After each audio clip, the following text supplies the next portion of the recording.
So why is it called being moved? I think the main thing around the name was trying to decide if we should call it authentic movement and consider it an evolution of the form of authentic movement, or if it was its whole own form. So for years I was in this process with my friend Kim Nelson about developing this evolution of authentic movement that involved more relating. And we've tried all different sorts of permutations and all different sorts of structures to investigate doing authentic movement while relating to another mover or just another person. And I think we just decided to come up with a name, to give this work its own name. And I'm not quite sure why. I can't quite remember. That just felt like the right thing to do. So sort of an intuitive thing? Sort of an intuitive thing, just like, maybe this is its own body of work that's being developed, and if we were to give it a name, what would we call it? So Kim and I just played around with lots of different names and, thought about what it meant to us. We thought authentic play or relational awareness practice, and we've called different workshops by those names, but for some reason when we thought of being moved, it was just like, yeah, that's... Is it about relationships? That's the name. Yeah, it feels like the basic form of authentic movement is done in relationship. So there's relationship right there. A mover closes their eyes, and they're always in relationship to the person or people that's witnessing them. So there is that relationship there already in authentic movement. The thing that we've been exploring in being moved is relating more directly and sometimes physically with another person who's also moving. And so there's lots of different ways being moved can be played out. The thing that's interesting about it is it's one thing to practice staying really true and authentic to yourself and really deeply sensing what's going on in your body when you're moving alone, when you're not coming into contact with another human. You're in contact with the floor, you might come in contact with the wall, and you know that your witness is holding space for you, and you know where they are in the space. But to relate to another human who has all the breadth of choice and complexity that another human does, while you have your eyes closed and you're still deeply listening to what's true for you, is very rich, not only because the other person is so complex, but also because we just have lots of ideas about other people. We have lots that we project onto other people.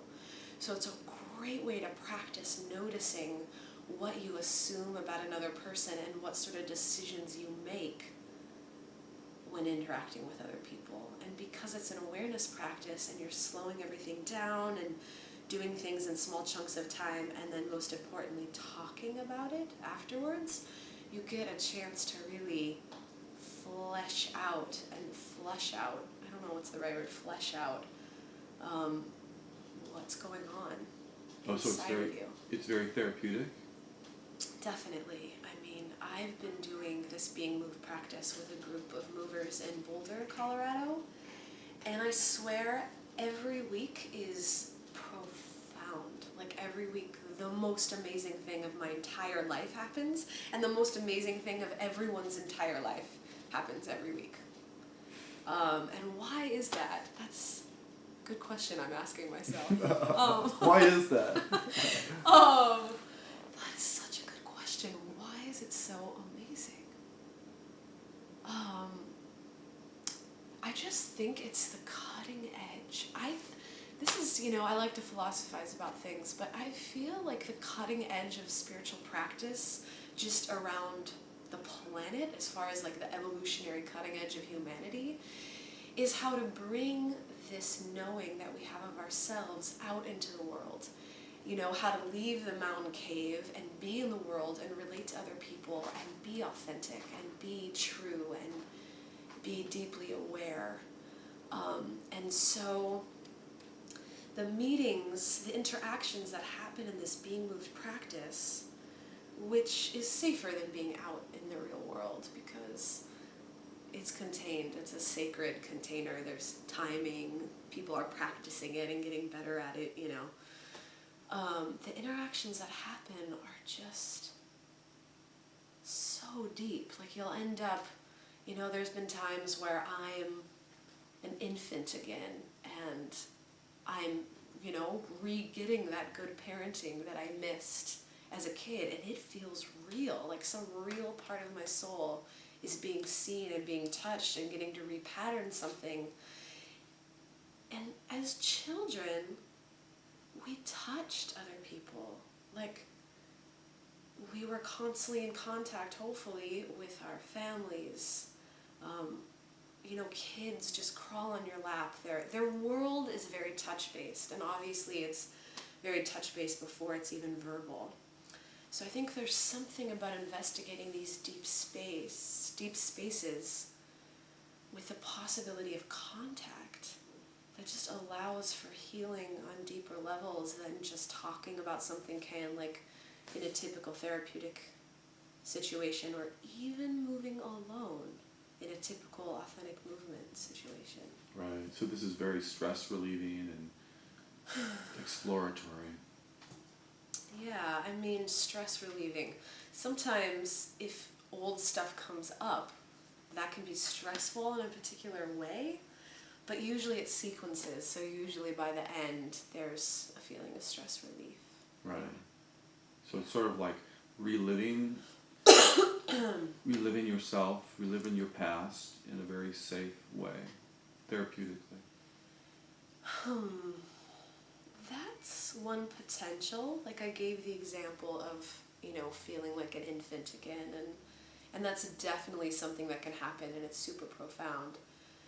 But it feels important to say that in authentic movement, and in this work we're calling being moved, there's all different sorts of terrain that's possible to visit. So yeah, you could go back to a space where,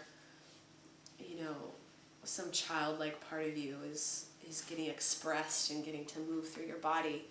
But sometimes you find yourself becoming an animal, or sometimes you find yourself becoming some sort of archetypal goddess or some other sort of archetypal image that's moving through your being, or you're just in a pure sensation, energetic state that has absolutely no story and no history to it.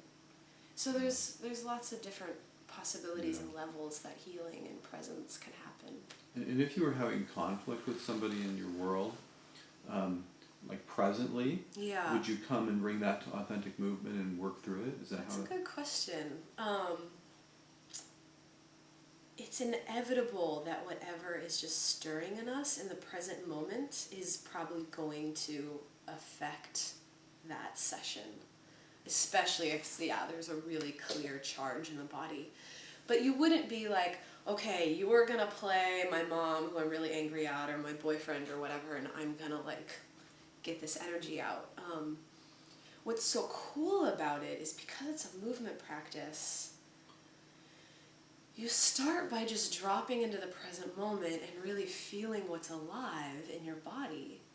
And so, say you're having some sort of conflict with your partner, you drop into your body, and what you are aware of is the kind of just root and basic sensation of what you're feeling.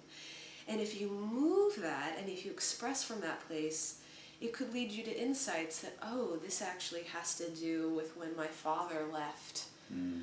Or regardless of even having an insight, the body may express, and in relationship, sequence something, move something that you never fully understand, but yeah, your conflicts in your life also feel improved because of it. Right. Yeah. If somebody were really shy or really self-conscious about some kind of emotion that might come out during one of these sessions, what would you say to them? Yeah, that's a good question. I think a lot of people have a concern with authentic movement, with being moved, with any sort of movement practice, that there's a right way to do it, or that they need some sort of movement skill or some sort of agility or the ability to make their body do crazy things or anything at all. And that's just what I love about authentic movement and also being moved. Is it's so safe. It's so safe. Like, you could be a very shy person. You can be someone who's never done, movement classes or can't kick your leg up or whatever. And because of the timed nature, because of the kind of sacred space that's created, it's usually people feel very safe. It's about just being present with what is instead of making what is anything other than what it is. So, somebody who's shy could be with their shyness, and that would be the practice. So whether they're just frozen in their experience, say it's like a 5-minute movement segment, if they're totally frozen, then their experience would be sensing into what it's like to feel frozen, and then speaking about it afterwards and perhaps getting verbal reflection, and in that way accepting and having that part be seen. Or they might want to express their shyness. What naturally might come up is some sort of like hiding. And, so often in our culture we have to bypass these places to present, and to pull off what we need to pull off in our lives. But it's so important to have those places where we can just be real and be with what is. So shyness is totally invited. So I have a sore knee right now. And there's emotion around it. Like, I touch it right now and I get sort of like, is that something I can kind of bring to authentic movement? Definitely. Yeah. Now, if somebody were in a hurry and felt like they didn't have enough time to, like they imagine themselves not being well prepared for authentic movement, like they were to just rush right in and they're all hyper and they're not in their bodies, is that something to avoid coming to authentic movement with? I have to give the same answer to that one, like wherever you're at is invited in authentic movement. So if you show up and, I'm in a couple practice groups, one that meets every other week, one that meets every week, and there's definitely times where I rush there and I'm stressed or I'm pissed because some car cut me off or, and I'm not in a mindful state, And I guess there's two things. One, the very structure of authentic movement and being moved. It has some things in it to invite mindfulness before you start. Often you check in. Sometimes we do a bit of a just movement warm-up before beginning the actual practice. And then, bells ring to start and stop the movement segments. We usually start by walking the circle, it's called. And so as a group, we'll walk counterclockwise to just represent entering the unconscious together. And then at the end of the practice, walk clockwise to kind of represent re-entering the world. And these sorts of just ritual structures, they tend to just align us more and quiet us inside. That said, the part that's still feeling rushed or activated is then you're invited to be with it and have it move you in your practice. So it is a little bit important to get there 15 minutes early so you can do the initial movement. Well, all of that will be a part of the practice itself. Yeah. But it's great to arrive at least on time. Yeah. Okay. Yeah. Well, that sounds wonderful. So you've healed yourself a lot through these? Definitely. Yeah. I feel like, I'm now a part of a formal spiritual school called the Diamond Approach, or the Ridwan School. But for years, this movement work and authentic movement was my spiritual practice. So I think it's had psychotherapeutic effects for sure. It's just been one of the main containers for my personal growth. And it's sometimes hard to distinguish between the two, spiritual, psychological, but it just also has been my main spiritual path in the sense that it is a mindfulness practice. It leads you to something deeper than just behaving well in the world or having a resilient ego. It's also kind of helps you step beyond that and have quite like transcendent experiences of the present. Oh, nice. Yeah, it's pretty nice. Why is it 3 hours long, this workshop coming up? 3 hours is basically the shortest amount of time that I've found that you kind of need to deepen into this practice. And what's interesting is that for a lot of people before they come, 3 hours seems really long. And every single time I have taught this, at the end, people feel like it was too short. So the time flies by like that, and everybody wishes there was more time for the talking and more time for the moving, and so it just basically takes that amount of time for all three roles to rotate, so everybody gets to play every role, and to have enough time to deepen into that role and then speak about it. 3 hours flies. So in typical authentic movement, there's two roles. There's a mover and a witness. And sometimes there's one witness and multiple movers.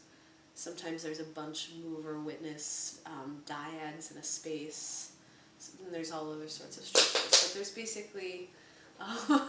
there's basically two roles, a mover and a witness. In being moved, there's three main roles. And there's different, being moved isn't just one structure, it's kind of a whole body of work that I've been exploring along with other people. But in the form that I'm going to lead on Friday, there's a mover, a witness, and a moving witness. So there's someone who's practicing this unique role of still holding space for the person who's moving, but interacting with them. And in a way, that's a very advanced practice. Like, how do you stay true to yourself while supporting another person is a huge question. And when are you doing something with this other person because it's what you actually need? Or when are you helping this other person in a way that actually is not an integrity for you? Maybe it's actually hurting your body to pull it off, or you don't actually want to do it, but you think you should.